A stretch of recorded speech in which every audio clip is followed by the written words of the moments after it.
Ketegangan antara Iran dan Israel kembali membakar panggung global, memunculkan kekhawatiran luas akan pecahnya perang besar di Timur Tengah. Krisis memuncak saat Israel melancarkan serangan udara besar-besaran ke berbagai fasilitas militer dan nuklir milik Iran, yang diklaim sebagai respons terhadap ambisi nuklir Iran, yang dinilai membahayakan stabilitas kawasan. Iran tak tinggal diam, ratusan rudal balistik dan drone tempur meluncur ke arah kota-kota Israel. Pertukaran serangan brutal ini berlangsung selama hampir 2 minggu, dan menewaskan ribuan jiwa, baik warga sipil maupun militer. Amerika Serikat langsung turun tangan, menyatakan dukungan penuh kepada Israel, dan meluncurkan operasi militer terbatas dengan target utama, situs-situs nuklir bawah tanah seperti Natanz dan Fordo. Serangan ini menggunakan bom penghancur bunker, yang konon menimbulkan kerusakan signifikan pada infrastruktur nuklir Iran, menunda program tersebut hingga 2 tahun ke depan. Iran menuduh Amerika dan Israel telah melanggar hukum internasional, serta merusak kedaulatan nasional. Akibat tekanan global dan kehancuran yang meluas di kedua pihak, akhirnya gencatan senjata diumumkan pada 24 Juni 2025. Namun, kedamaian ini hanya di permukaan. Iran kemudian memutuskan kerjasama dengan IAEA sebagai bentuk protes, mengklaim bahwa fasilitas sipil mereka telah dihancurkan secara brutal. Dunia pun cemas Iran akan melanjutkan program nuklirnya secara rahasia. Di dalam negeri, pemerintah Iran meningkatkan represi terhadap masyarakat, menangkap ratusan orang dengan tuduhan bekerja untuk kekuatan asing. Kelompok HAM internasional menyebut ini sebagai bentuk penindasan yang meningkat. Di sisi lain, Israel tetap berada dalam status siaga penuh, khawatir akan serangan lanjutan dari Iran atau sekutu regional seperti Hizbullah.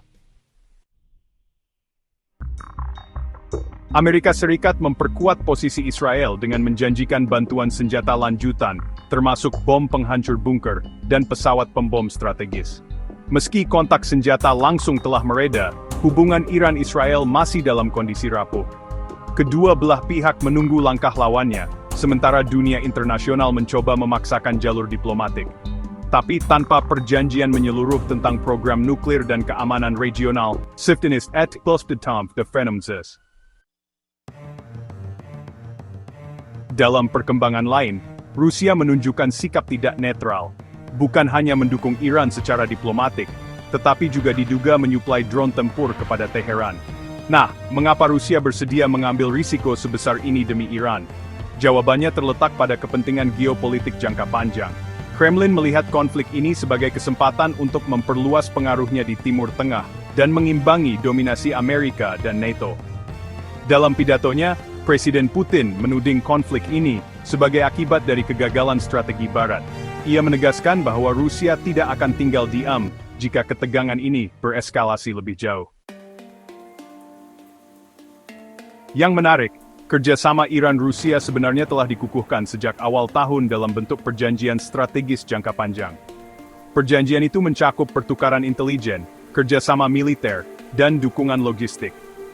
Bukti konkret terlihat dari meningkatnya frekuensi penerbangan kargo militer Rusia ke Iran, termasuk 2 pesawat yang dilaporkan mendarat hanya dalam 48 jam pasca serangan balasan Iran ke Israel. Meski isi muatannya tak diumumkan, analis meyakini pesawat itu membawa sistem elektronik rudal, komponen drone, dan alat pengacak sinyal.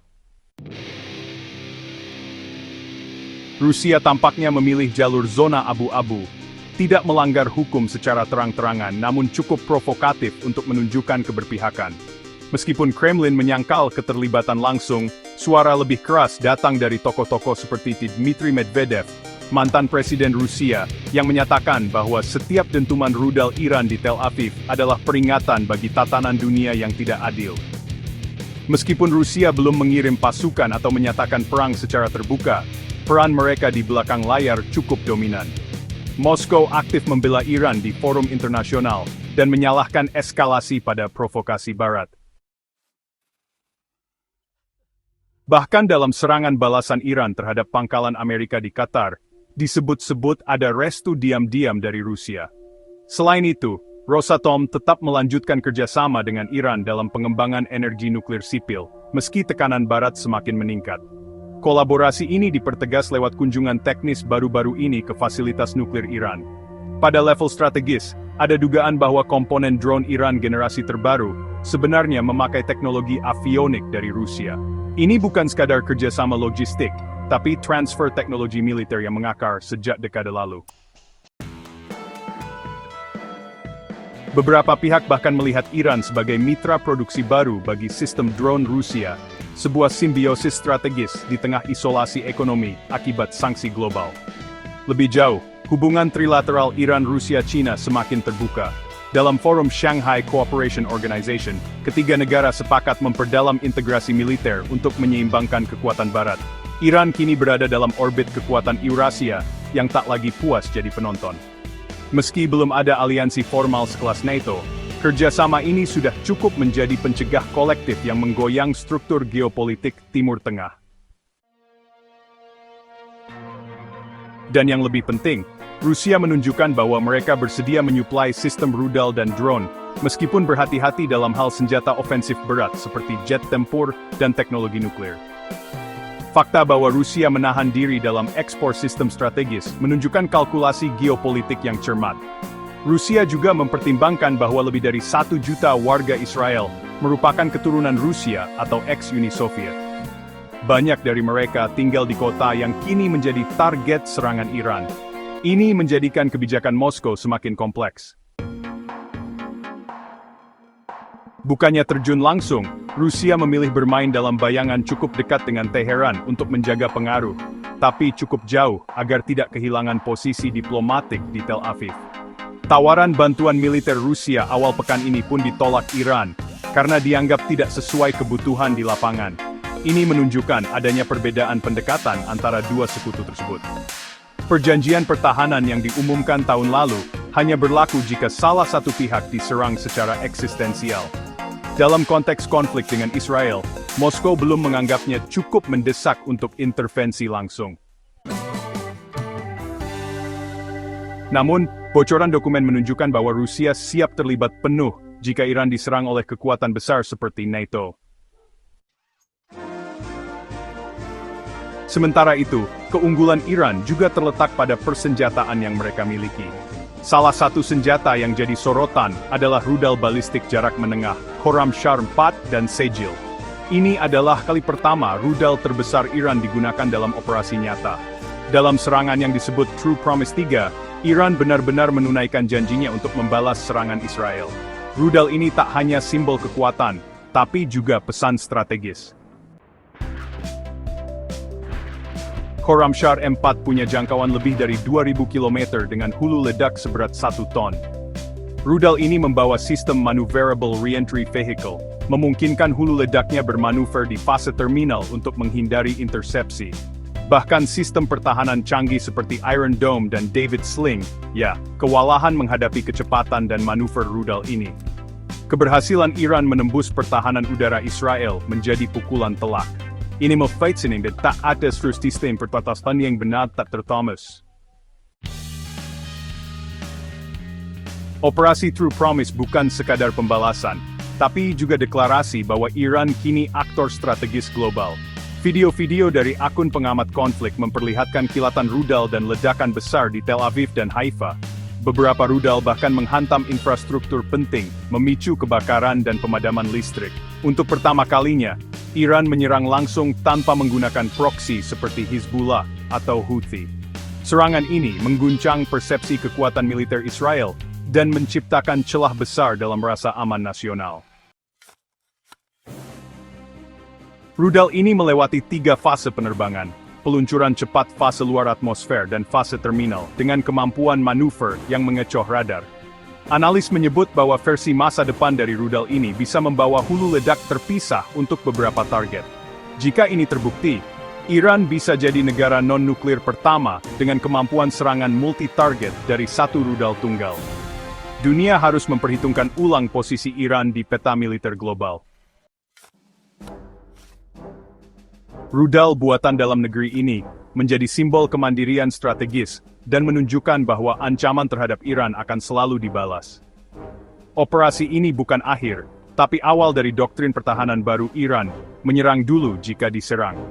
Dengan teknologi yang makin canggih dan sekutu seperti Rusia yang mendukung di belakang layar, Timur Tengah akan menghadapi babak baru dalam sejarah konflik global. Dan ketika langit kembali dipenuhi kilatan rudal, sebenarnya negara ini will seperti putet. Ini bukan hanya kerusakan fisik, melainkan hantaman telak terhadap mitos keunggulan teknologi militer Israel yang selama ini diagungkan. Iran tak hanya membalas, tapi menyusun ulang paradigma tempur mereka. Serangan itu menyampaikan pesan baru ke seluruh kawasan. Iran bukan lagi pemain defensif. Mereka telah memasuki fase baru, penyerang yang sistematis, presisi, dan sangat berani. Negara-negara Teluk pun mulai resah, Washington semakin siaga, dan petar kekuatan Riksfarets drastis. Tapi, keberanian Iran ini tentu tidak tanpa risiko. Analis militer memperkirakan bahwa Iran belum tentu mampu mempertahankan intensitas serangan seperti itu dalam waktu panjang. Jika eskalasi berlarut, kemungkinan besar Iran akan mengaktifkan jaringan proksi seperti Hizbullah dan Houthi, serta memainkan kartu energi di Selat Hormuz, jalur yang mengalirkan hampir 1/5 pasokan minyak dunia. Ini akan menjadi mimpi buruk global, dan Amerika tak akan tinggal diam. Namun, perhatian tertuju juga pada respons global yang ambigu. Rusia dan China mengambil sikap kalkulatif, tidak memuji Iran secara eksplisit, tapi juga tidak mengutuk. Sikap ini menandakan bahwa mereka sedang menunggu dan menakar apakah konflik ini bisa mereka manfaatkan untuk keuntungan strategis lebih besar di panggung global. Sementara itu, dinamika medan perang berubah dengan cepat. Iran tidak hanya menggunakan senjata lama. Kini, nama-nama baru mulai menggema, termasuk Sejil, rudal balistik yang membuat seluruh Timur Tengah menahan napas. Dengan panjang 18 meter dan berat lebih dari 20 ton, Sejil mampu meluncur sejauh 2.000 km dalam waktu kurang dari 7 menit. Dilengkapi hulu ledak seberat 1,5 ton, rudal ini bukan sekadar alat tempur, tapi ancaman strategis yang mampu membawa muatan konvensional maupun nuklir. Bahkan Teheran pernah menyatakan bahwa dari Natanz ke Tel Aviv, Sejil hanya butuh 6 menit untuk menghantam target, dengan kecepatan yang setara 11 kali kecepatan suara. Dunia militer menyebut ini sebagai mimpi buruk pertahanan udara. Satu rudal yang cepat, berat, dan akurat. IRGC secara terbuka mengklaim bahwa Sejil adalah simbol kekuatan baru Iran, simbol yang bukan hanya membalas serangan, tapi juga membuka babak baru dalam perang modern. Belum reda kecemasan global atas Sejil, muncul lagi monster lainnya, Khorramshahr 4. Rudal balistik generasi terbaru ini dikembangkan dari blueprint PM-25 asal Korea Utara. Tapi yang dilakukan Iran jauh lebih dari sekadar modifikasi. Mereka menyempurnakannya. Khorramshahr 4 kini hadir sebagai mimpi buruk nyata bagi Israel. Dengan kemampuan membawa hingga 1.800 kg muatan, dan menyerang dalam kecepatan hipersonik mencapai Mach 16. Bukan hanya satu target, rudal ini bisa menghujani hingga 80 titik berbeda secara simultan. Satu rudal, ratusan hulu ledak, serangan presisi. Radar musuh tidak sempat mendeteksi, sistem pencegat lumpuh sebelum sempat bergerak. Jika 40 rudal diluncurkan seperti yang dilakukan Iran dalam operasi True Promise 3, maka artinya ribuan hulu ledak melanda langit Israel dalam waktu bersamaan. Dan masih ada satu pertanyaan yang belum dijawab dunia. Apakah rudal ini bisa membawa senjata nuklir? Jika iya, maka lanskap strategis kawasan berubah selamanya. Tak hanya Khorramshahr, rudal Hatqessem juga diperkenalkan ke medan tempur, dan langsung membuat geger. Dalam salah satu serangan yang terekam video, Hatqessem menghantam jantung Tel Aviv tanpa satupun intersepsi berhasil. Ia bukan hanya cepat, tapi juga mampu menari di udara, menghindari radar dan membingungkan sistem pertahanan sekelas Iron Dome dan Arrow. Menteri Pertahanan Iran menyebut rudal ini sebagai senjata cerdas, yang bisa memilih jalurnya sendiri untuk menyasar titik paling vital musuh. Dan ketika Israel mencoba bangkit dari kehancuran itu, satu kota demi satu kota lain ikut luluh lantak. Tel Aviv, Haifa, Beersheva, Ashkelon, semuanya menjadi bagian dari simfoni kehancuran yang tidak diduga sebelumnya. Kamera menangkap debu pekat menyelimuti langit, sirene terdengar sepanjang malam, dan jalan-jalan berubah jadi puing. Tapi satu nama yang benar-benar membangkitkan teror baru adalah Fatah 1. Rudal hipersonik ini dipercaya menjadi pemecah langit di gelombang serangan pertama Iran. Tak banyak data resmi, tapi berbagai sumber meyakini bahwa rudal inilah yang membuka celah di langit Israel, menembus sistem pertahanan paling mahal di dunia. Dan yang paling mengerikan, banyak yang percaya bahwa Fatah 1 lah yang akan membawa hulu ledak nuklir jika hari pembalasan itu datang. Rudal ini bukan hanya cepat, tapi cerdas. Dalam jarak 100 km dari target, ia bermanuver secara agresif, membuat lintasannya nyaris tidak terdeteksi. Kecepatannya yang mencapai Mach 13 saat mid-course, dan tetap di atas Mach 5 saat fast terminal menjadikannya nyaris mustahil dicegat. Teknologi Maneuverable Reentry Vehicle-nya memungkinkan hulu ledak untuk berpindah arah di udara, dan menyerang dari sudut-sudut yang tak terduga. Ini bukan peluru kendali biasa. Ini pembunuh senyap yang menyelinap dari celah-celah pertahanan dan menghantam tanpa ampun. Laporan rahasia IAEA yang bocor pun menambah kecemasan dunia. Sejak Februari 2025, Iran telah berhasil memperkaya 400 kg uranium hingga kemurnian 60%. Dengan jumlah itu, mereka berpotensi memproduksi hingga 10 hulu ledak nuklir. Ini bukan lagi dugaan, ini adalah kenyataan teknis. Laporan itu juga menyebutkan bahwa laju produksi uranium telah melonjak 50% dalam 3 bulan terakhir. Angka yang menggambarkan akselerasi proyek senjata nuklir Iran sebagai respons terhadap kebijakan tekanan maksimal dari pemerintahan Donald Trump yang terpilih kembali. Para pejabat Amerika kini mulai menyuarakan kekhawatiran keras. Jika Iran memutuskan melangkah ke arah pembuatan senjata, mereka diyakini hanya butuh 2 minggu untuk memproduksi bahan baku, dan beberapa bulan untuk menciptakan bom nuklir pertamanya.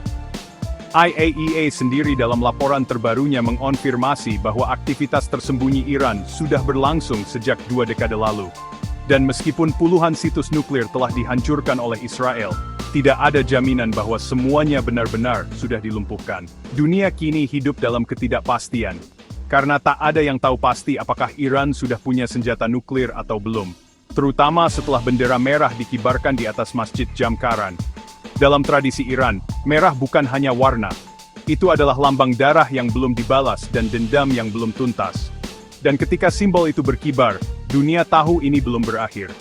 Dunia kini seakan terjebak dalam permainan catur yang papan dan pionnya terus bergerak dalam kabut.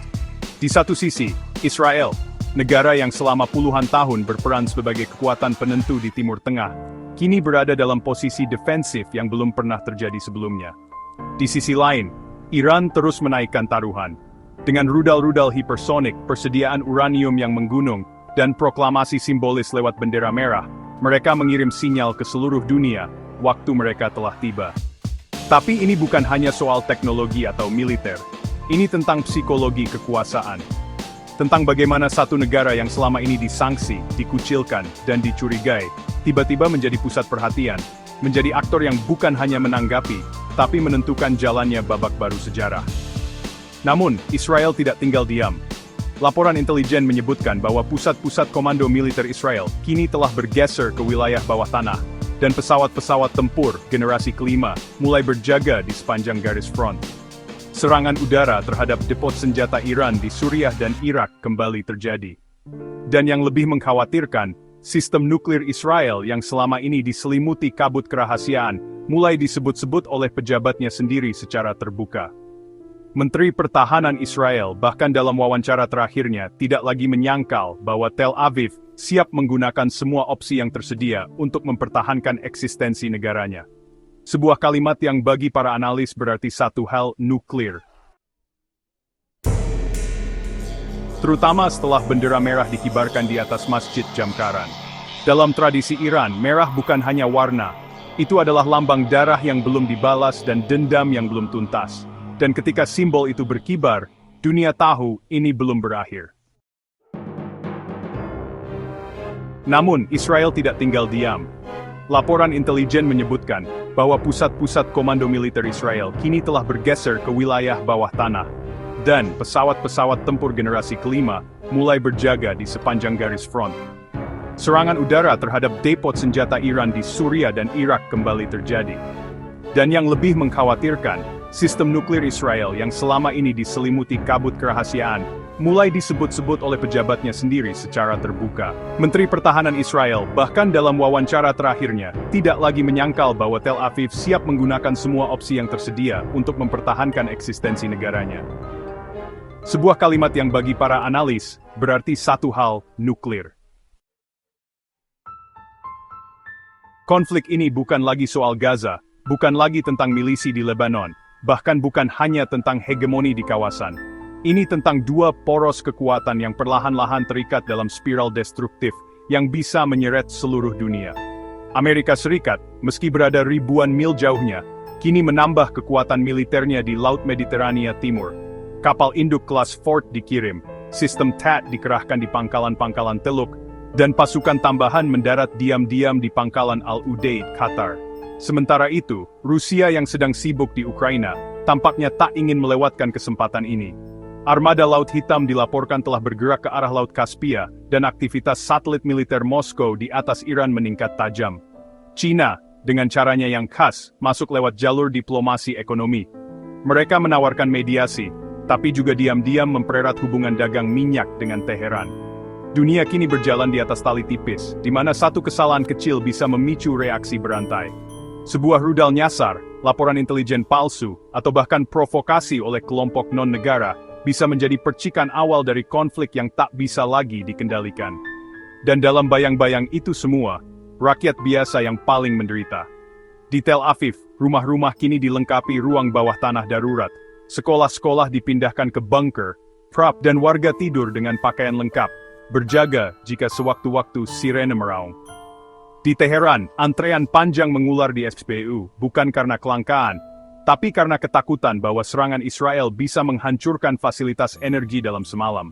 Anak-anak tak lagi bermain di taman, mereka bermain di koridor sempit yang diperkuat beton. Tapi di tengah rasa takut itu, justru muncul gelombang baru nasionalisme. Di Israel, panggilan wajib militer diperluas, relawan dari diaspora berdatangan. Di Iran, ribuan pemuda mendaftarkan diri dalam program pelatihan IRGC, siap dikirim ke berbagai front, baik di dalam negeri maupun luar. Bahkan kelompok-kelompok milisi Syiah di Irak, Yaman dan Lebanon, mulai menyatakan kesiapan mereka. Dunia kini menyaksikan bukan hanya konflik antara dua negara, tapi antara dua ideologi, dua sejarah yang penuh luka, dan dua masa depan yang saling meniadakan. Satu menatap ke barat, satu menggenggam nilai-nilai revolusi Timur Tengah. Tapi yang paling menakutkan bukanlah rudal atau nuklir. Yang paling berbahaya adalah kepercayaan bahwa mereka masing-masing berada di pihak yang benar. Karena dari kepercayaan itulah lahir keberanian untuk menekan tombol yang tak bisa dibatalkan. Dan mungkin, hari itu tidak jauh lagi, ketika fajar menyingsing di atas kota suci Yerusalem, dan dentuman pertama terdengar di kejauhan. Bukan lagi peringatan, tapi awal dari sesuatu yang tidak akan pernah bisa dikembalikan. Dan di tengah semua ini, dunia hanya bisa menonton. Dari ruang-ruang sidang PBB yang dingin dan sunyi, hingga siaran langsung yang dipenuhi grafik rudal dan angka kematian, kita menyaksikan sejarah tidak sedang ditulis oleh pena diplomasi, tapi oleh ledakan dan bara yang tak memilih korban. Anak-anak menangis di bawah langit yang terbakar. Ibu-ibu meratap di puing rumah yang tak lagi mereka kenali. Dan para pemimpin dunia masih saling menuding, mencari kambing hitam sambil mempersiapkan senjata berikutnya. Apakah ini harga dari kekuasaan?